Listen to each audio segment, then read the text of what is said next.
never feel happy.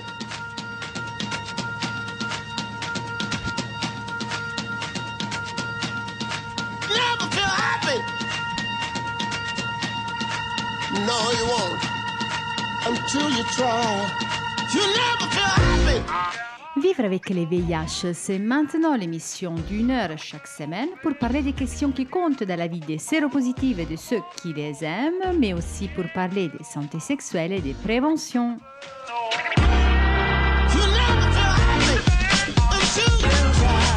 Au micro, Cristina Rosati, au sommaire cette semaine, nous parlerons des VIH et ménopause.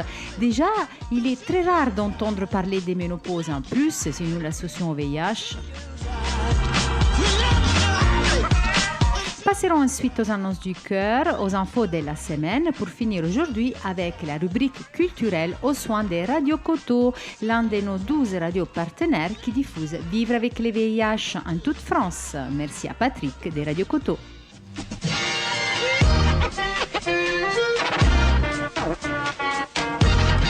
Vous le savez, pour réagir à tout ce que vous entendez, vous pouvez nous appeler au 01 40 40 90 25 ou bien nous laisser un message sur le site comitédesfamilles.net.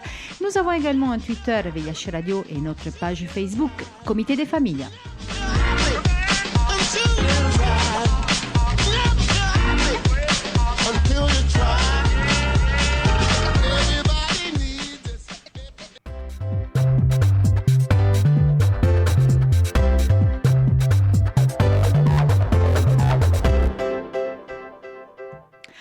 J'ai interviewé les médecins de l'hôpital de Grenoble, Pascal Leclerc, au sujet des femmes, ménopause et VIH. Je laisse tout de suite la parole au docteur Leclerc. Bonjour à tous, je m'appelle Pascal Leclerc, je suis médecin à l'hôpital universitaire de Grenoble. Depuis le début de l'épidémie VIH, j'ai tout de suite été concerné par cette spécialité. Et au cours de toutes ces années, eh bien, au début, la prise en charge des patients et des patientes VIH consistait surtout à les empêcher de mourir du sida. Puis grâce aux nouveaux traitements antirétroviraux, eh bien, maintenant, nos patients peuvent vivre longtemps. Et donc, on se trouve confronté à des problématiques qu'on n'imaginait pas avant, c'est-à-dire quelles seraient les conséquences de la ménopause chez une femme qui est infectée par le VIH. Alors, déjà, on parle très, très rarement de ménopause. Déjà, en général, avant de rentrer dans les détails du VIH ménopause, qu'est-ce que la ménopause ? Alors, vous avez raison, on n'en parle probablement pas assez. Et je suis toujours étonnée à la consultation quand j'évoque le sujet avec les patientes. Elles sont ravies de trouver quelqu'un qui veut bien en parler avec elles sur un plan un peu médical. Alors la ménopause, eh bien, c'est en fait nos ovaires qui arrêtent de produire tout un tas d'hormones. Donc le premier effet de l'arrêt de cette sécrétion, c'est que les ovaires ne produisent plus d'ovules et donc c'est la fin de la période de fertilité pour une femme.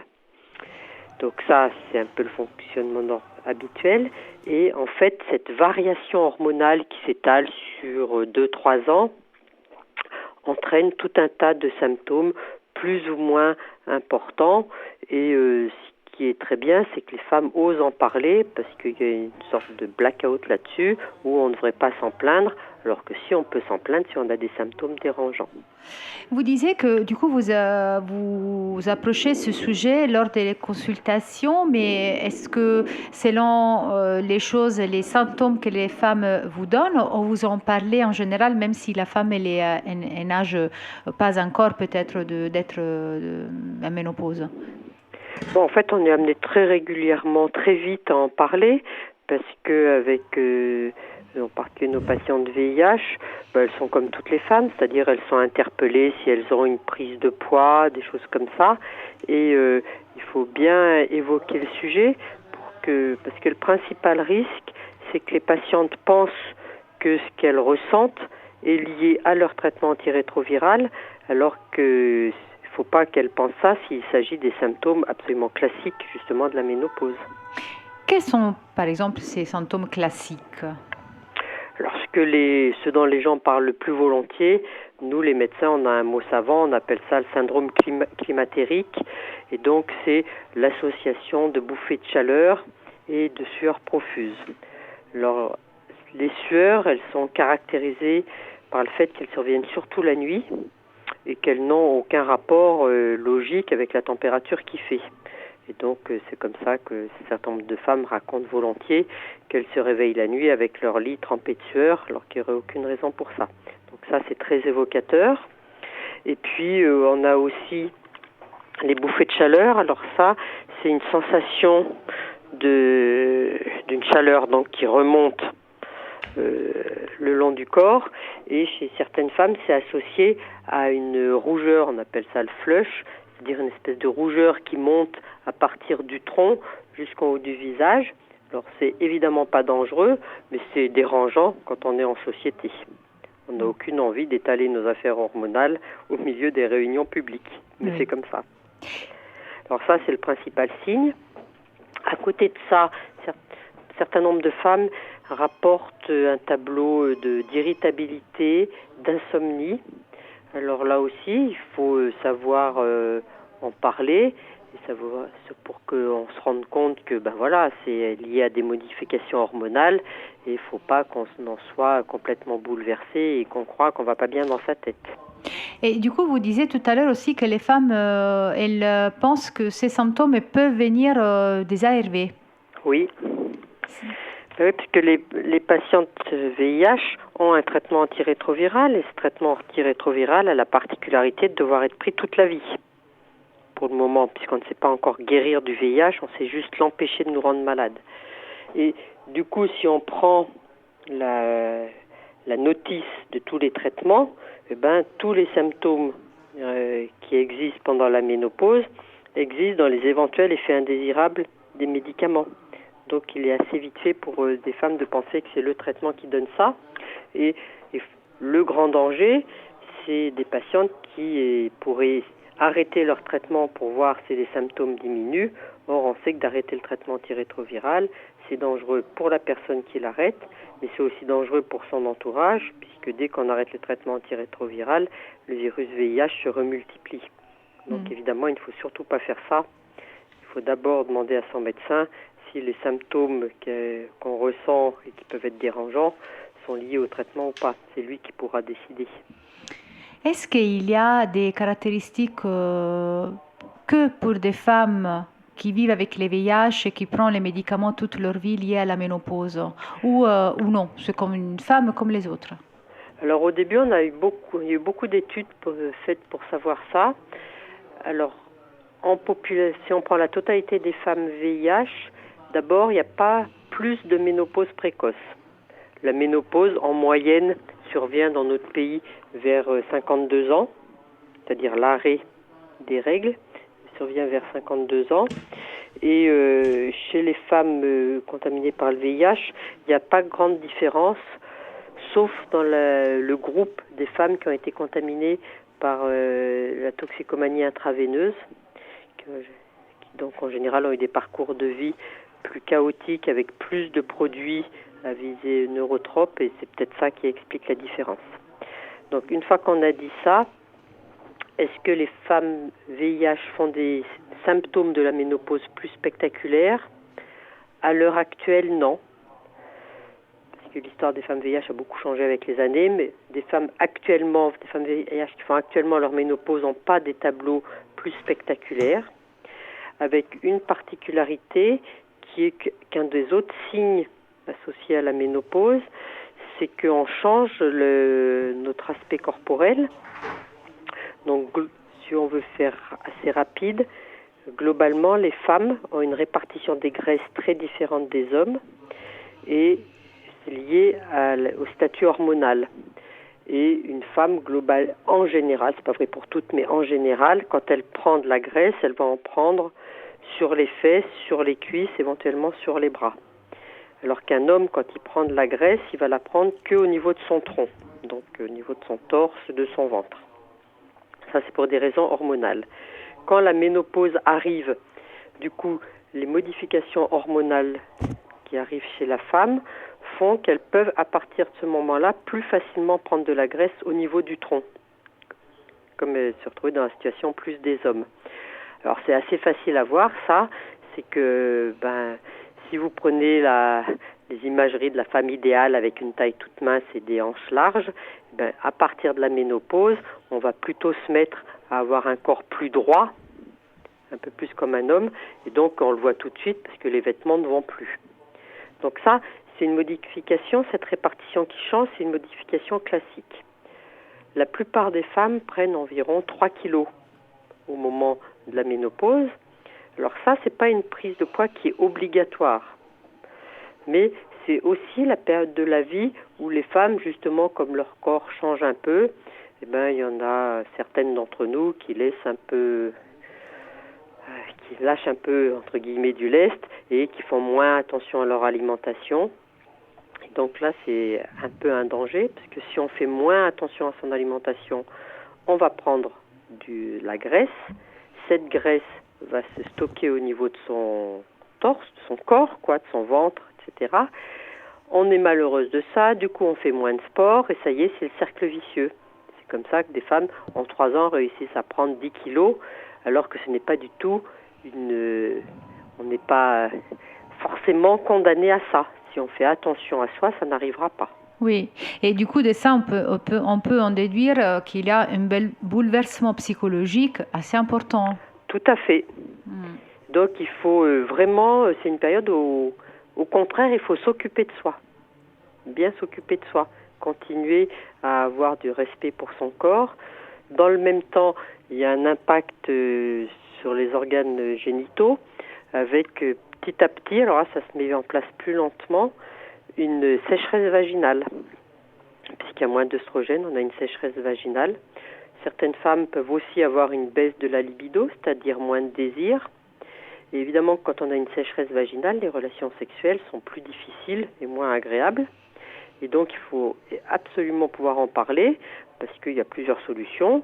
Déjà, mettre des lubrifiants dans son vagin avant d'avoir des relations sexuelles pour que ce soit agréable et pas douloureux.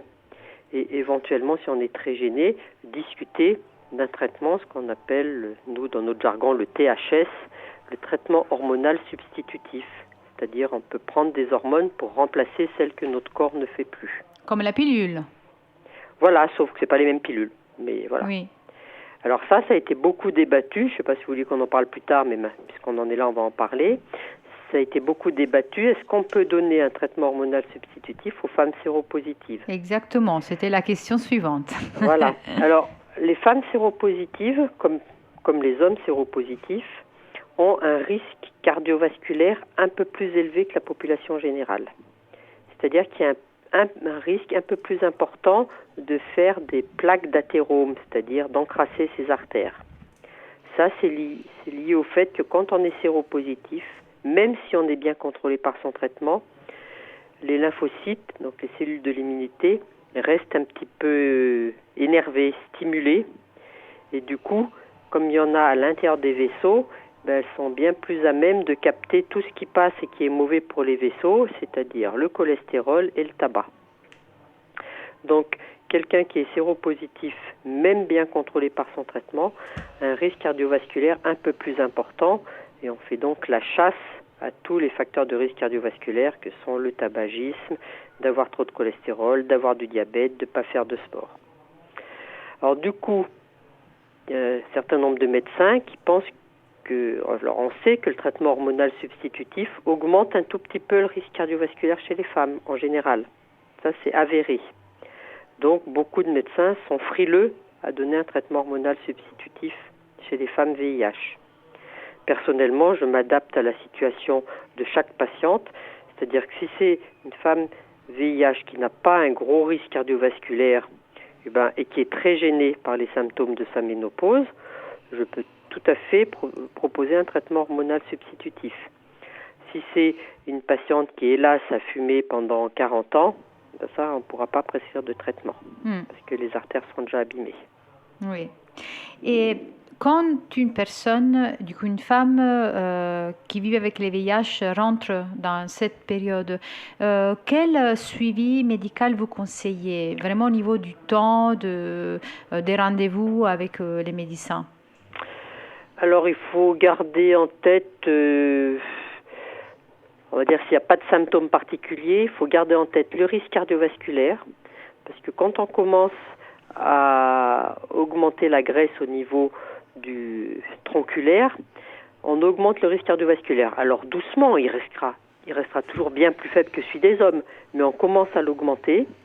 Donc surtout s'il y a des facteurs de risque associés, il faut commencer à être très vigilant sur l'hypertension et avoir un suivi cardiologique. Alors on sera d'autant plus strict, je vous dis, que la personne a été ou est encore fumeuse et que c'est une personne qui ne fait pas d'activité physique régulière, etc. Ça, c'est la première partie, on va dire tout ce qui est cœur et vaisseau. La deuxième partie, c'est qu'au moment de la ménopause, toutes les femmes diminuent leur masse osseuse. Alors, c'est un mécanisme qui est physiologique, c'est comme ça.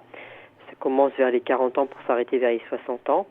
Et ce décrochage de la masse osseuse qui est obligatoire chez la femme à cette période-là, eh ben, ça va poser le problème à distance d'avoir une ostéoporose, c'est-à-dire des os qui ne sont plus assez solides et qui se cassent lors des chutes. Alors quand on est très âgé, ça fera une fracture du col du fémur, mais bien avant, ça peut faire des fractures de la colonne vertébrale pour des chocs absolument minimes et qui après seront source de douleur, etc. Donc il faut surveiller cette histoire de densité osseuse. Ça se fait grâce à un examen qui ressemble un peu à une radio. Et sur cet examen, on voit quelle est la densité osseuse. Alors la particularité des femmes VIH, c'est qu'elles ont plus de risques de faire de l'ostéoporose qu'une femme non VIH. Donc ça, c'est lié à la pathologie elle-même. Et donc là, il y a un impact direct parce que dans les antirétroviraux qu'on a à notre disposition, certains antirétroviraux ont un impact sur l'os. Donc évidemment que dans ce cas-là, le médecin spécialiste adaptera le traitement antirétroviral quand la femme arrivera près de l'âge de la ménopause pour justement essayer de protéger au maximum son os. Et donc ça, c'est le deuxième grand axe. Oui. Est-ce qu'il y en a encore ou... Alors après, évidemment, on prendra en considération les choses au fur et à mesure qu'elles arrivent. Si c'est une femme qui présente beaucoup de signes d'insomnie ou d'irritabilité, de mal-être psychologique, on pourra décider d'un suivi en psychothérapie ou éventuellement d'utiliser d'autres molécules associées. On fera très attention à la prise de poids. Très très attention. Oui. Vous savez, il y a une vieille règle qui dit qu'il est bien plus facile de ne pas prendre 1 kilo que d'essayer de le perdre. Oui. Donc, il ne faut pas laisser les gens partir vers une prise de poids. Alors, il y a des grosses discussions actuellement pour savoir si certains antirétroviraux favoriseraient plus la prise de poids que d'autres.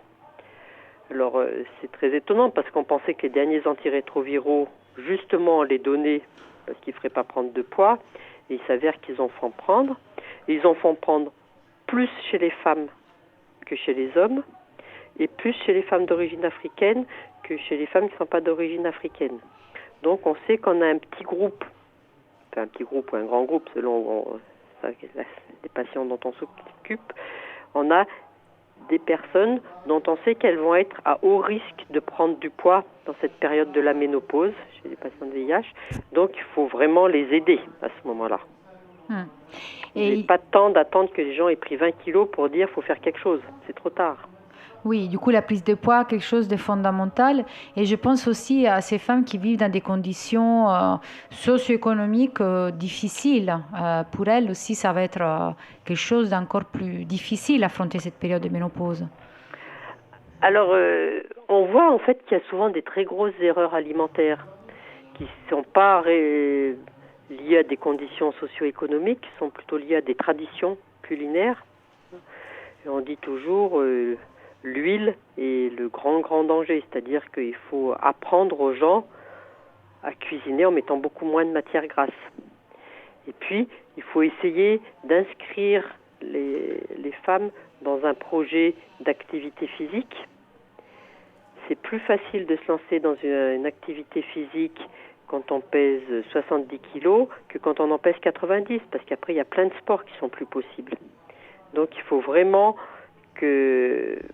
Alors le maître mot, c'est que les femmes aient envie de s'occuper d'elles, alors même que c'est une période où ça fait toujours un peu de la peine, la ménopause. On se dit, ça y est, c'est une période qui s'arrête, quoi.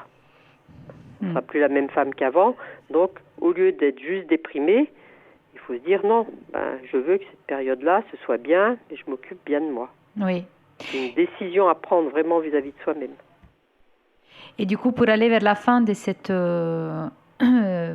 fenêtre dédiée à la ménopause chez les femmes VIH, vous l'avez dit tout au long de cette interview, du coup, prends soin de soi, bien manger, faire du sport. Est-ce qu'il y a d'autres choses qu'on peut rajouter? Arrêter le tabac pour celles qui fument encore. C'est urgent. Oui. C'est très mauvais le tabac pour les femmes. Oui, en général et encore plus pour les femmes. En général, plus pour les femmes ménopausées et plus pour les femmes VIH. Donc quand on est femme VIH et ménopausée, vraiment, c'est plus acceptable le tabac. Okay. ¿Está bien? El destino, take one. Guitar, buddy.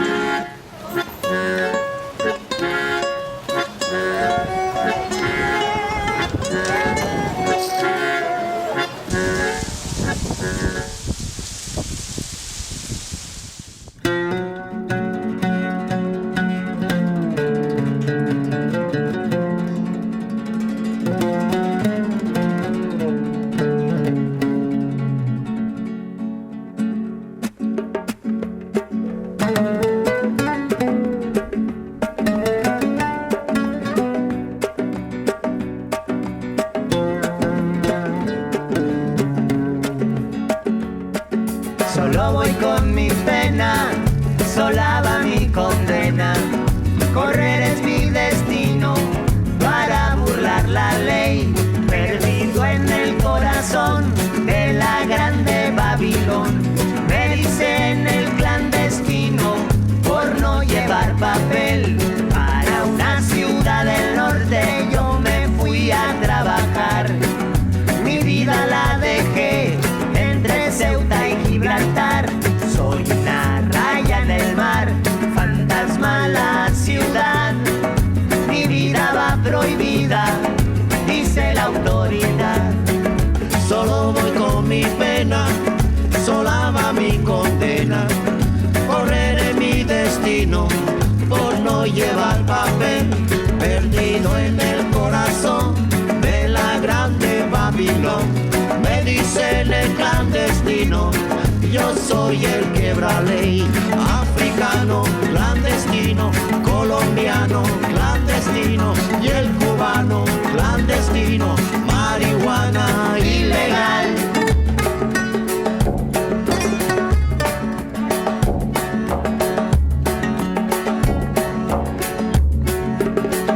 Solo voy con mi pena, sola va mi condena. Correr es mi destino para burlar la ley. Perdido en el corazón de la grande Babilón. Me dicen el clandestino, yo soy el quebra ley. Africano, clandestino, colombiano, clandestino, y el cubano, clandestino, Marihuana ilegal.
Et c'est le moment des annonces du cœur. les annonces, vous les trouvez sur notre site internet www.comitedesfamilles.net. À l'anglais annonce, il y a un petit cœur dessiné. Et pour vous inscrire, il vous suffit d'avoir une adresse mail valable ou un compte Google ou un Facebook, Twitter ou Instagram. Grâce à ça, vous pourrez vous inscrire, vous pourrez donc publier votre première annonce et répondre aux annonces des membres. Si vous n'arrivez pas ou si vous avez des soucis ou bien comprendre mieux comment ça fonctionne, vous pouvez nous contacter au 01 40 40 90 25. Aujourd'hui, je vais vous lire quelques annonces. Je commence. Je cherche une relation sérieuse avec une dame sympa et tendre pour échanger et profiter de la vie. J'ai plein de projets à partager à deux. C'est tellement mieux. Merci de prendre un peu de temps pour lire ce message et peut-être nous rencontrer. Je cherche uniquement en France.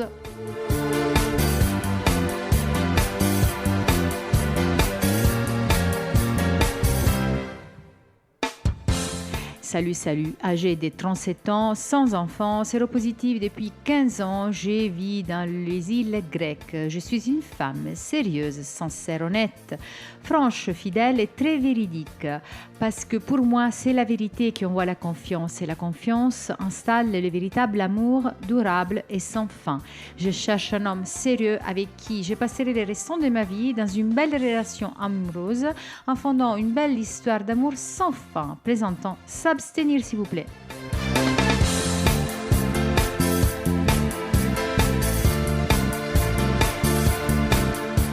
Bonjour, je suis un homme de nationalité gabonais âgé de 35 ans. Je recherche une femme entre 25 et 45 ans pour une relation qui pourra aboutir au mariage et faire des enfants.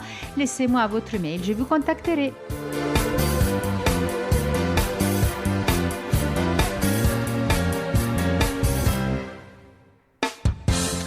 Salut, je suis camerounaise qui croit encore à l'amour. Malgré les nombreuses déceptions aux mères d'un enfant, j'aimerais me donner la chance d'être heureuse. Car j'y crois, j'aimerais faire la connaissance d'un homme sincère, respectueux pour une amitié de le départ, voire plus s'il a affinité, entente, acceptation de l'autre et complicité. Et je vous lis les dernières annonces d'aujourd'hui. Je suis une jeune Camerounaise. Je vis au Cameroun, séropositive depuis 2007.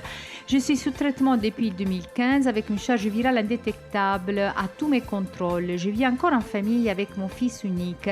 Je suis célibataire. C'est la raison pour laquelle je suis ici, pour avoir une chance de trouver celui qui sera mon frère, mon ami, mon époux. J'ai 33 ans, plutôt jolie femme. Je préfère rester dans le mystère de mon aspect physique. Je voudrais un homme qui veut vraiment s'engager et si affinité envisager cheminer ensemble sur ce beau chemin que c'est l'amour, car je garde toujours l'espoir d'un avenir meilleur, même avec le VIH.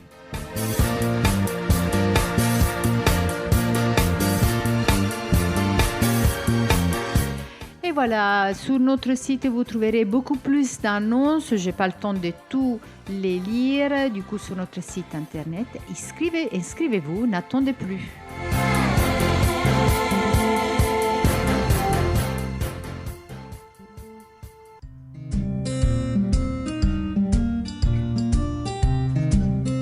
Et c'est le moment des infos de la semaine.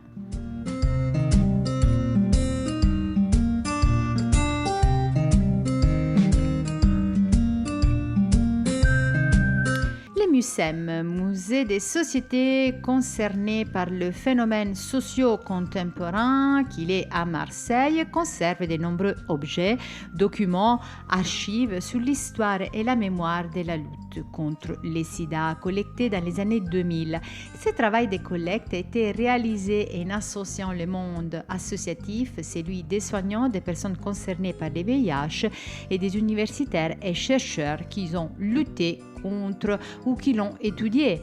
Le projet a émergé en 1986 quand le directeur du MUSEM à l'époque a transformé l'orientation du musée en musée des civilisations de l'Europe et de la Méditerranée, MUSEM. Le MUSEM a rapidement pris en compte l'impact de l'épidémie de sida sur les mobilisations et les enjeux sociaux. Il a également entamé une réflexion de fond sur le rôle des musées en tant que lieu mémoire espace public, en faisant entrer dans les collections patrimoniales de l'État des objets et témoignages du quotidien. C'est une façon de les protéger au-delà des exclusions et du silence, de rendre ces objets inaliénables. Cette collecte relative à l'épidémie des sida a eu lieu entre 2002 et 2006. Débutée en France, elle a concerné 49 pays euroméditerranéens. Elle comprend environ 12 000 objets et témoignages, affiches, autocollants, badges, banderoles, etc. Tous ces objets ont été photographiés, documentés et archivés. L'information est aujourd'hui accessible sur la base des données en ligne, sur les sites internet du musée, consultable par les chercheurs comme par le public en prenant rendez-vous ou réservé. L'exposition de 2021-2022, c'est là qu'on voulait arriver, portée par le MUSEM, est un collectif d'acteurs de la lutte contre les sida. Aussi, nous, le comité des familles, on y participe. Elle devra répondre à plusieurs défis. Comment mettre un récit et représenter les histoires personnelles et collectives liées à l'épidémie de VIH-Sida, comment rendre compte de nouvelles formes de militantisme, etc. Que vous soyez soignant, patient, associatif, transmettre vos récits, vos souvenirs, vos archives personnelles, vos objets, comme les traces qui témoignent des mémoires fragiles et trop peu visibles, et ce qui seront conservés dans les réserves du MUSEM.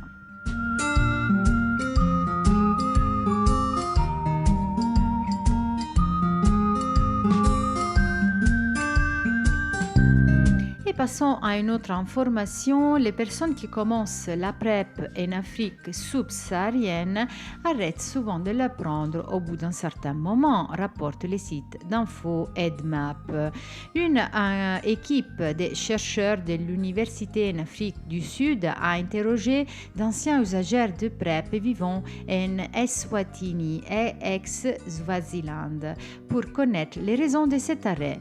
L'Eswatini est un pays en Afrique du Sud qui compte une population de 1,1 million d'habitants et une incidence du VIH de 27,2%, soit un des pays les plus touchés par l'épidémie de VIH en Afrique du Sud.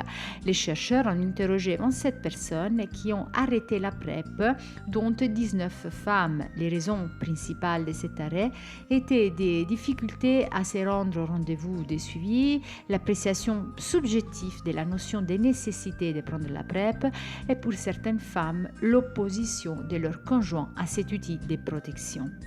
Les coûts du traitement n'étaient pas mentionnés compte tenu du fait que la PrEP est remboursée intégralement dans ce pays. Si on entre plus dans les détails des réponses, on constate que plusieurs de ces participants ont déclaré arrêter de prendre la PrEP en fonction des changements de partenaires et notamment si la personne était jugée infidèle. Si je trouve quelqu'un avec qui je peux me mettre un couple qui n'est pas fidèle ou si je suis moi-même infidèle, alors je prendrai la PrEP. Un des hommes interrogés a déclaré qu'il prenait la PrEP seulement quand il avait plusieurs petites amies en même temps. Un tiers des femmes interrogées a déclaré que leur besoin de PrEP était lié à une grossesse pour le protéger, ainsi protéger leur futur bébé. Il faut savoir que dans cette partie de l'Afrique du Sud, les femmes n'ont pas le droit d'avoir des relations sexuelles jusqu'à 10 semaines après la naissance de leur enfant, ce qui justifie, selon elles, un arrêt de la PrEP. Nous n'aurons pas de rapports sexuels jusqu'à ce que mon bébé ait 10 semaines ou plus. Donc, pour l'instant, je n'ai pas besoin de la PrEP. Des participantes ont arrêté la PrEP en raison de difficultés d'accès au rendez-vous de suivi. J'aimerais bien que la clinique de mon quartier propose la PrEP. Ça m'éviterait le stress et la galère de faire de longs trajets pour récupérer mon traitement. Certaines femmes se sont vues empêchées de prendre la PrEP par leur conjoint. Je lui ai montré les comprimés, mais je n'ai même pas pu ajouter quoi que ce soit. Il m'a dit qu'il avait entendu parler de la PrEP et qu'il était fortement opposé à ce traitement. Il m'a ordonné de jeter les comprimés ou de faire ma valise et de partir. Une autre femme qui souhaitait prendre la PrEP dans le cadre du mariage polygame s'est vue également interdire d'utiliser cet outil de protection par son mari, ainsi que ces autres femmes. Cette opposition farouche à l'accès de la PrEP, pour certaines femmes, en raison de leur conjoint, n'est pas sans rappeler l'opposition morale et religieuse à l'usage de la pilule contraceptive. Deux traitements très différents, mais qui contribuent chacun à leur façon à l'émancipation des femmes, ce qui semble toujours poser problème à certains hommes en 2020. Malgré ces problèmes d'accès à la PrEP, la plupart des répondants, 23 sur 27, ont déclaré qu'ils préféraient cet outil de protection du VIH aux autres et qu'ils prendraient la PrEP si on pouvait réduire les freins d'accès qu'ils ont rencontrés. De leur côté, les chercheurs préconisent une promotion de la PrEP auprès des populations générales en mettant l'accès sur les bénéfices de cet outil qui devrait être perçu comme un choix de protection efficace et qui participe à l'émancipation des personnes. Les auteurs de cette étude recommandent par ailleurs un accompagnement personnalisé des usagers de la PrEP afin de les aider à identifier les périodes où elles sont plus exposées au risque de transmission du VIH et des consultations PrEP en soirée pour celles et ceux qui travaillent la journée et qui n'ont aucune possibilité de quitter leur lieu de travail.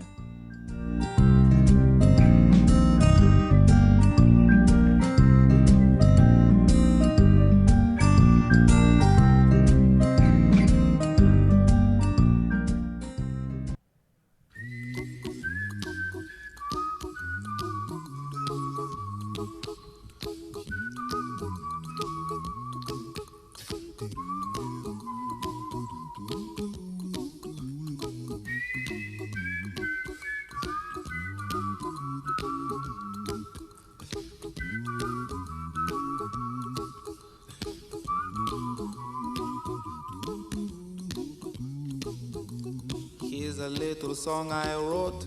You might want to sing it note for note. Don't worry, be happy. In every life we have some trouble, but when you worry you make it double. Don't worry, be happy. Don't worry, be happy now.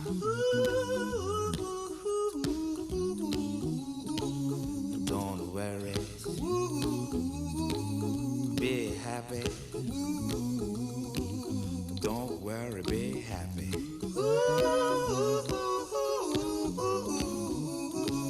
Don't worry. Be happy. Don't worry, be happy. Ain't got no place to lay your head. Somebody came and took your bed. Don't worry,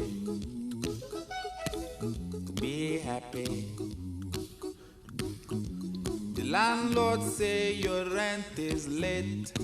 He may have to litigate. Don't worry, be happy. Look at me, I'm happy.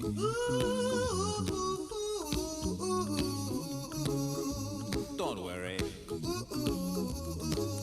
be happy. I give you my phone number. When you worry, call me. I make you happy. Don't worry, be happy.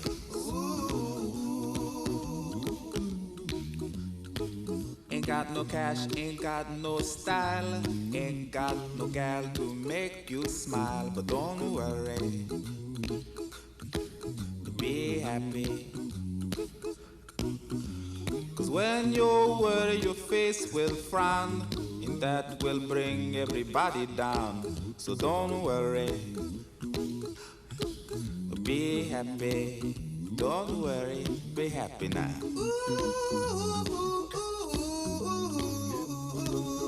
Don't worry. Be happy. Don't worry, be happy. Don't worry. Be happy. Don't worry, be happy. Don't worry, don't do it. Be happy. Put a smile on your face. Don't bring everybody down like this. Don't worry. It will soon pass, whatever it is. Don't worry, be happy.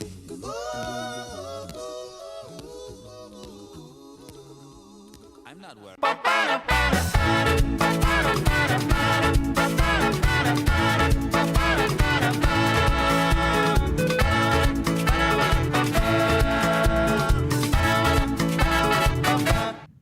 Radio Coteau est l'une des radios partenaires qui diffuse notre émission de radio Vivre avec les VIH. Patrick Martinez a interviewé Françoise L'Enfant-Piquemal, présidente fondatrice de l'association Accept à Saint-Gaudens, proche de Toulouse, au moins proche pour nous. Après, je ne sais pas, Patrick, de Radio Coteau, elle pourra mieux nous en dire. Alors, je vous propose aujourd'hui d'écouter une extrait. Si vous voulez retrouver l'intégralité de cette intervention, allez bien sur le site de Radio Coteau. Je vous en mettrai les liens sur notre site internet à la suite de cet article d'aujourd'hui.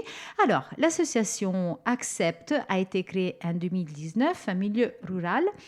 Elle est composée de 8 bénévoles. Patrick a demandé à Françoise, pour commencer, si depuis l'ouverture de l'association, elle a remarqué une amélioration dans le regard des gens par rapport à la stigmatisation.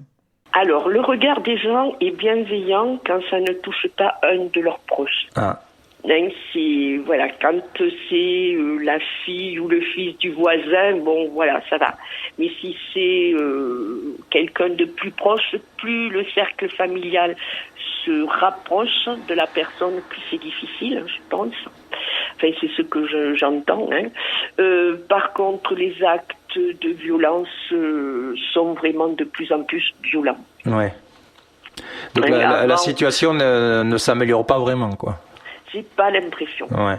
C'est mon avis tout à fait personnel, mais j'ai pas l'impression. Il suffit de lire les médias et de voir que les agressions sont très violentes. Avant, bon, vous traitez de sale pédé, de sale gouine, ou voilà, ça s'arrêtait à des mots. Ouais. C'était déjà très violent. Hein. C'était déjà très violent, mais maintenant c'est de la violence vraiment physique, et ça il faut essayer de la combattre. Tiens, pour être peut-être un peu éducatif, LGBT, ça veut dire quoi exactement? Parce qu'il y a des gens qui ne le savent pas encore, je crois. Tout à fait. Ouais. Alors, L, lesbienne, G, gay, B, bisexuel, T, trans. Et donc le plus, c'est queer et d'autres... voilà. Sensibilisation, prévention, il faut démarrer... Écoute, oui, mais sensibilisation, prévention, je veux insister là-dessus parce qu'il faut démarrer jeune, non? Il faut sensibiliser peut-être les enfants, peut-être pas dès leur plus jeune âge, mais assez rapidement, non? Si, très jeune. Très jeune, accepter la différence. Accepter la différence. Donc là, puisque nous avons nos nouveaux locaux, donc là, je vais créer une bibliothèque LGBT qui partira du petit bout, voilà comment deux mamans peuvent expliquer à leur petite fille ou petit garçon, voilà, tu es né de notre amour, voilà, et par rapport aux autres enfants aussi de la classe, donc expliquer qu'il est possible d'avoir deux mamans ou deux papas, que c'est pas le schéma du couple papa-maman. Donc pour cela, donc je vais mettre en place une bibliothèque qui sera consultable les jours de permanence, où des personnes LGBT mais aussi leur entourage pourront venir consulter. Donc ça va partir de la petite bande dessinée pour un petit bout de 1 an ou 2 ans, jusqu'à des livres pour adultes expliquant l'historique du mouvement LGBT, des bouquins de prévention sur les maladies, sur les MST. Voilà, ça je tiens beaucoup à ce que des personnes puissent venir se documenter gratuitement, bien sûr, 2 fois par semaine dans nos locaux. J'ai retenu quelque chose, j'ai visité votre site internet et je trouve qu'il y a une page qui est très intéressante, c'est là où vous donnez les définitions de certains mots. Oui. Et ça, je trouve que c'est très, très, très important. Ouais. Parce que on s'est rendu compte lors de nos événements, ou en discutant comme ça avec des personnes, le coming out, ou avec des jeunes, des ados, le coming out, qu'est-ce que ça veut dire, l'outing, qu'est-ce que ça veut dire. Donc on a voulu mettre certains mots courants avec quelques définitions, et ça nous le faisons chaque fois que nous faisons un événement. On met ces définitions comme ça. Les personnes savent de quoi on parle. Et ça facilite la compréhension, évidemment. Voilà, évidemment. Et les échanges. Et les échanges, oui. Oui, tout à fait. Alors, si je prends votre exemple, vous étiez infirmière, donc vous devez vous servir aussi de votre expérience pour vous amener votre expérience dans l'association. Tout à fait. Donc, j'étais infirmière libérale sur Toulouse et très, très engagée sur le plan déjà sur Toulouse. Donc la problématique LGBT, je l'ai connue puisque j'ai été bénévole sur une ligne nationale LGBT. Donc la problématique, je la connais relativement bien. Ensuite, en milieu rural, nous avons été bien accueillis comme association. Nous avons beaucoup de partenaires, des associations locales. Donc, en plus de l'accueil de jour, nous faisons de la prévention. Bien sûr, de la prévention par rapport aux violences homophobes et transphobes, mais aussi de la prévention de santé. Sur les conduites addictives, sur le sida. Tout à fait. Sur toutes les conduites addictives, en partenariat avec l'AMPA, qui est une association locale qui lutte contre toutes les addictions de drogue, cyberharcèlement, alcool, mais aussi contre les MST, où nous avons un partenariat avec Aide Toulouse. C'est un vrai réseau qui s'est créé. Ah, tout à fait. Et j'en suis vraiment ravie, et je tiens à remercier d'ailleurs toutes les associations partenaires qui nous suivent ici. La Croix-Rouge, nous avons le centre Azimut, qui est un centre jeunesse du CCAS. Nous avons vraiment de bons partenariats, les Restos du Cœur aussi, qui nous ont promis de nous aider pour l'aide alimentaire, dont je vous parlerai tout à l'heure. Mais nous avons vraiment un très bon réseau et donc qui nous suivent, sur lequel on peut s'appuyer. La mission locale aussi. On est plus fort en travaillant ensemble. Tout à fait. Revenons à la sensibilisation, la prévention. Vous intervenez en milieu scolaire, en milieu sportif, ou même peut-être en milieu professionnel, je ne sais pas. Alors donc, il fallait quand même un petit peu de recul pour étudier un petit peu et voir des partenaires sur lesquels on pouvait s'appuyer. Donc, en milieu scolaire, nous avons demandé un genre de label, c'est-à-dire auprès de l'académie. Donc, nous pourrons vraiment, on peut intervenir, mais si vous voulez, quand on a l'agrément académique, c'est un plus pour les établissements scolaires. Donc, ça, je l'ai déjà eu fait. Donc, ça, c'est la prévention à partir de la 4e à peu près. D'accord. Nous intervenons aussi auprès de soignants, de futurs soignants à l'école d'aide-soignante d'ici de Saint-Gaudens. Ça fait la 2e année que nous intervenons, puisque là aussi, il y a du travail à faire auprès des personnels, des futurs soignants. Ensuite, donc, en milieu scolaire, nous intervenons auprès de la médecine du travail. On est en train d'organiser un événement dans le Comminges avec la médecine du travail auprès des chefs d'entreprise pour qu'il y ait une tolérance pour les personnes LGBT+, autant envers les salariés que de la part du chef d'entreprise et de l'encadrant. Ensuite, nous allons préparer un événement sportif, puisque l'homophobie sévit aussi en milieu sportif. Donc, pour malgré ce que nous dit le président de la Fédération de football française. Oui, mais enfin, on a bien vu des banderoles, évidemment, dernièrement à Paris. Évidemment. Voilà. Donc, il faut pas se fermer les yeux. Il faut agir. Et agir justement sur les jeunes, donc en allant dans les clubs sportifs. Et donc, pour les beaux jours, pour le printemps, nous allons préparer un événement là sur Saint-Gaudens qui durera toute la journée sur l'homophobie et la transphobie en milieu sportif avec des clubs sportifs. Alors, vous avez mis en place un hébergement d'urgence. C'est dans le même bâtiment ?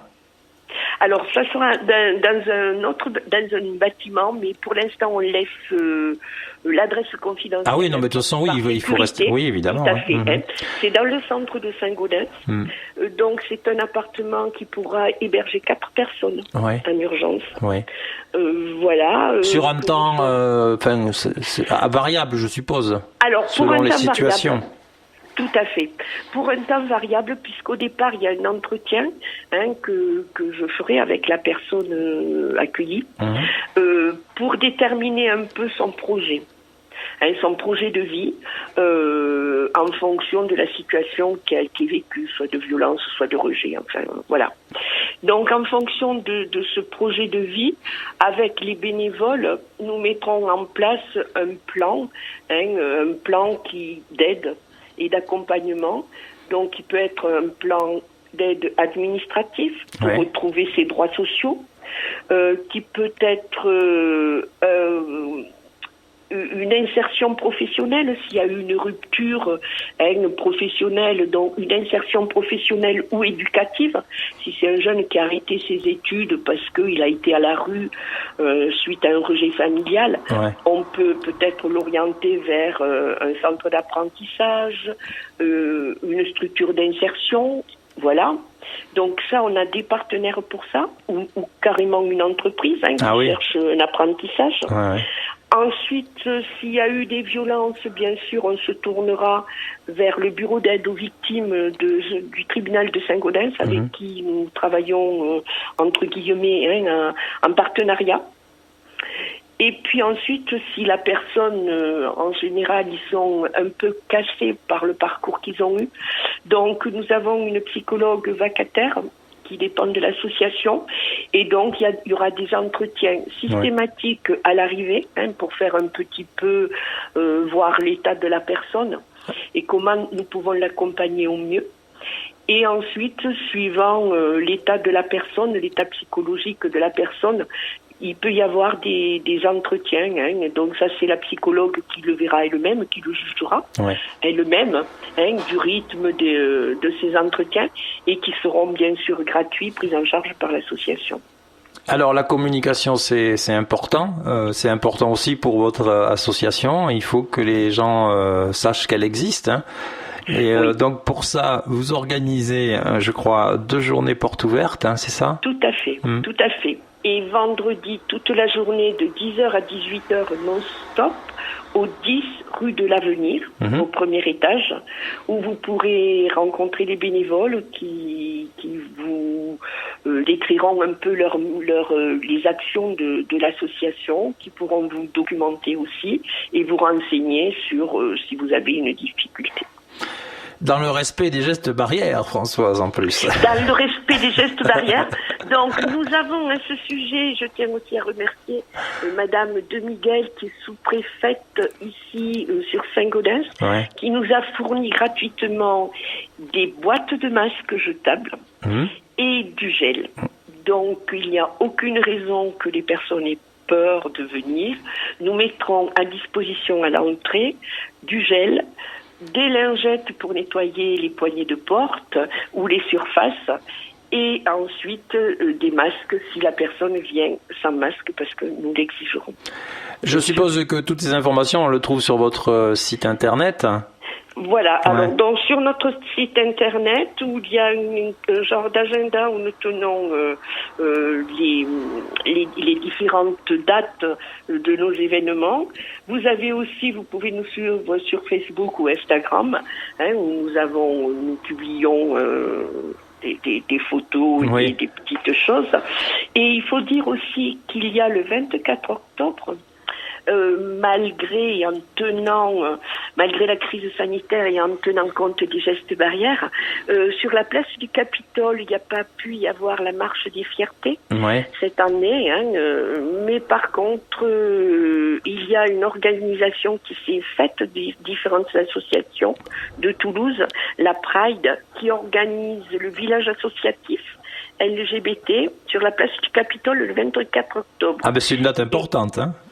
C'est une date importante et nous avons été convivialement invités et je les remercie d'ailleurs. Ah ben vous serez présente alors. Oui, tout à fait. On pourra nous rencontrer place du Capitole le 24 octobre.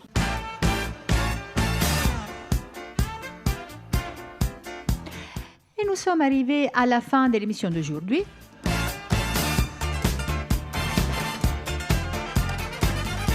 Merci d'avoir été à l'écoute. Si vous voulez récupérer cette émission ou des autres avec beaucoup de sujets à chaque fois différents, nous avons tous les podcasts sur notre site comitédesfamilles.net. Je vous souhaite une belle journée, une belle semaine. À bientôt. Into hearts of